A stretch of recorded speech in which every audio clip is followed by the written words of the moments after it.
Hello everyone, welcome to our channel Education Hotspot. So this is one more topic in the series of important topic of MSO1, Sociological Theories and Concept. So this is the question जो previous year exam में पूछा भी गया है. यहाँ पे आपसे पूछा गया है, अब एंटरप्रेन्योरशिप की थ्योरी के बारे में पूछा गया है on the basis of Schumpeter's approach.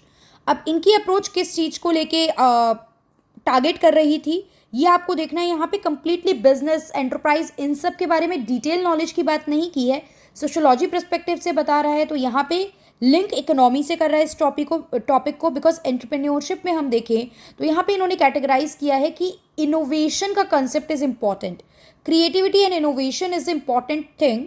तो यहाँ पे अगर आपके पास डायरेक्ट एंटरप्रेन्योरशिप की थ्योरी आती है या फिर इनोवेशन की थ्योरी आती है तो आपको यही कंसेप्ट एक्सप्लेन करना है.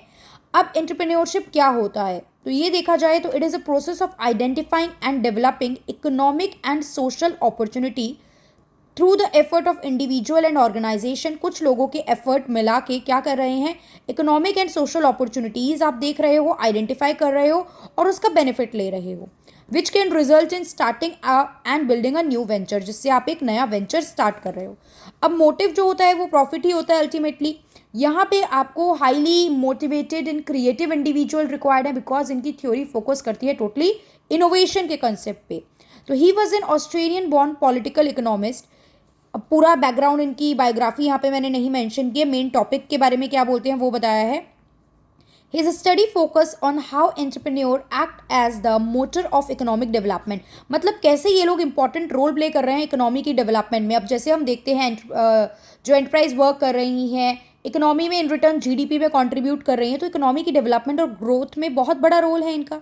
और किस तरीके से प्रॉफिट जो है या फिर प्रॉफिट एक्सपेक्टेशन, आपको कितना प्रॉफिट हो रहा है, आप कितना प्रॉफिट एक्सपेक्ट कर रहे हो, ये इनके लिए एक मोटिव का काम करता है. He applies the concept of equilibrium in the neoclassical sense. Equilibrium का मतलब क्या होता है, बेस्ट पोजीशन.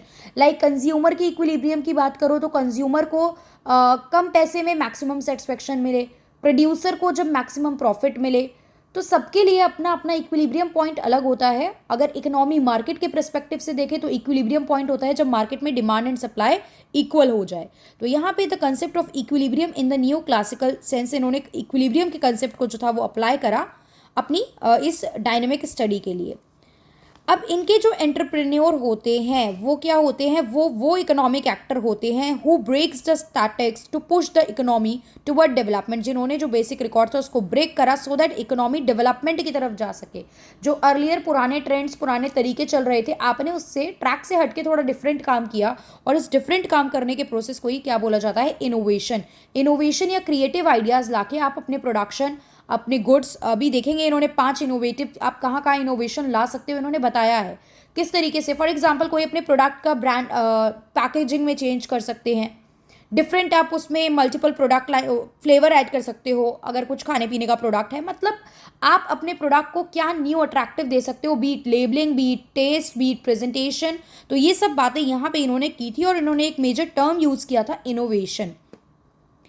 अब यहाँ पे इन्होंने क्या कहा कि इकोनॉमी को जो सारे स्टैटिक ब्रेक करें और इकोनॉमी को इकोनॉमिक डेवलपमेंट की तरफ लेके जा रहे हैं, which is not only the economic growth. Because development मतलब देखो इन्होंने ये बोला कि ऐसा नहीं है कि आप चेंज कर रहे हो और ग्रोथ नहीं हो रही तो डेवलपमेंट नहीं बोलेंगे. डेवलपमेंट को इन्होंने सीधे सीधे लिंक करा है किससे, चेंज से.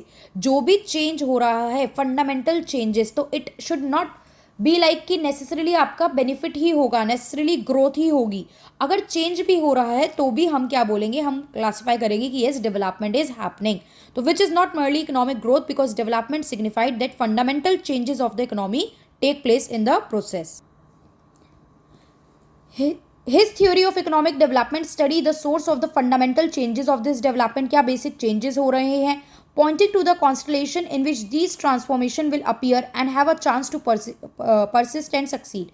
आप उसको लिंक करोगे और किस तरीके से उस आइडियोलॉजी, उस ट्रांसफॉर्मेशन, उन चेंजेस को लेके आगे सक्सीड करोगे और मार्केट में सर्वाइव करोगे.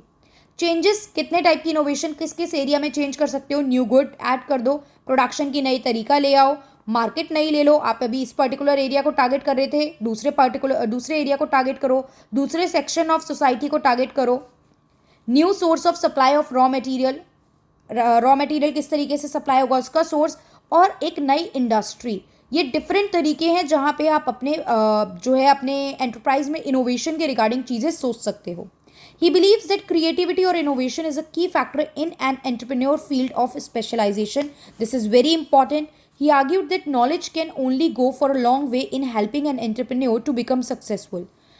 He believed that development as a consisting of process which involved development में क्या क्या चीज़ें, reformation on various equipment, मतलब जो भी चीज़ें थी जो इन्होंने यहाँ पे बात करी उसका reformation हो किस फील्ड में, जैसे प्रोडक्शन को लेके, आउटपुट को लेके, मार्केट को लेके, इंडस्ट्रियल ऑर्गेनाइजेशन को लेके. अब इन्होंने कुछ अगर कंक्लूड करके कुछ पॉइंटर्स में इनकी बात देखें तो क्या, according to him, development is not an automatic process. अपने आप नहीं होगा डेवलपमेंट, डेलिबरेटिव एक्शन चाहिए. पहली बात तो आपकी विलिंगनेस जरूरी है, प्लस आप उसके लिए एक्ट कर रहे हो. बैठे बैठे अपने आप डेवलपमेंट नहीं हो जाएगा. तो it is not an automatic process but it must be deliberative and actively promoted by some agency within the system. मतलब जो एंटरप्रेन्योर है उसमें किसी ने कुछ कॉन्ट्रीब्यूट किया हो ना, प्रोडक्ट में नई लाइन ले आए हो, लेबलिंग पैकिंग कुछ चेंज कर दिया है, तो आपने कुछ डेवलपमेंट के लिए स्टेप लिया, that was deliberative step, action लिया गया. तो मतलब कोई ना कोई एजेंट जो है वो वर्क करता है उस सिस्टम का डेवलपमेंट के रिगार्डिंग. नेक्स्ट ये क्या बोलते हैं, ही इज एजेंट. वो अब एजेंट बोला गया ना, तो एजेंट होता है जो इकोनॉमिक लीडरशिप प्रोवाइड कर रहा है and that changes the initial condition of the economy and causes discontinuous dynamic changes होंगे. मतलब आपने कोई ना कोई नया प्लान पॉलिसीज लाया तो ऑब्वियस बात है चेंज आ रहे हैं, तो वो चेंज ही क्या कहलाते हैं, वो चेंज ही इनोवेशन कहलाता है. एंड हम कहते हैं कि आप एक डायनेमिक बेसिस पे डील कर रहे हो. अब बात करें तो ना तो ये, अगर इनके काम और इनका नेचर देखें तो ना तो ये टेक्निकल उसमें थे, ना ही फाइनेंसर थे, लेकिन इनको एक वर्ड अगर दिया जाए तो हम क्या वर्ड दे सकते हैं, he is considered as an innovator. Next इन्होंने बोला कि entrepreneurship is not a profession और अ परमानेंट ऑक्यूपेशन. ये एक परमानेंट ऑक्यूपेशन नहीं है. एम्प्लॉयर एम्प्लॉई जो आपका एक रिलेशनशिप है वो यहाँ एग्जिस्ट नहीं कर रहा है. इसीलिए ये जो कैपिटलिस्ट अलग क्लास बन गई थी, कैपिटलिस्ट पीपल की जो एक अलग क्लास बन गई थी, जो कार्ल मार्क्स के टाइम पे थी, जिसको कार्ल मार्क्स अपोज करते थे, वो चीज़ यहाँ पे नहीं फॉर्म हो सकती. कुछ बेसिक फीचर अगर हम शॉर्ट में इनके देखें, इनकी थ्योरी के देखें, एंटरप्रेन्योरशिप और इनोवेशन को लेके जो थ्योरी थी, सबसे पहले high degree of risk and uncertainty है इनकी थ्योरी में, इनके वर्ल्ड में, इनकी थ्योरी में. बिकॉज ऑब्वियस बात है, ही टॉक्स अबाउट इनोवेशन. आप चेंज करोगे तो ज़रूरी नहीं है वो सक्सेसफुल हो. समटाइम रिजल्ट पॉजिटिव ना भी आए, ऐसा भी हो सकता है. तो high degree of risk and uncertainty है. रिस्क इनोवेशन चाहिए, चेंजेस लाने हैं, तो हाईली मोटिवेटेड इंडिविजुअल चाहिए जो हमेशा क्रिएटिव आइडिया, इन सब चीज़ों पे फोकस करेंगे. प्रॉफिट ऑब्जेक्टिव रहेगा. ऑब्वियस बात है, काम कर रहे हो अपने पर्सनल बेनिफिट के लिए कर रहे हो, तो यहाँ पे प्रॉफिट आपका मेन ऑब्जेक्टिव रहेगा.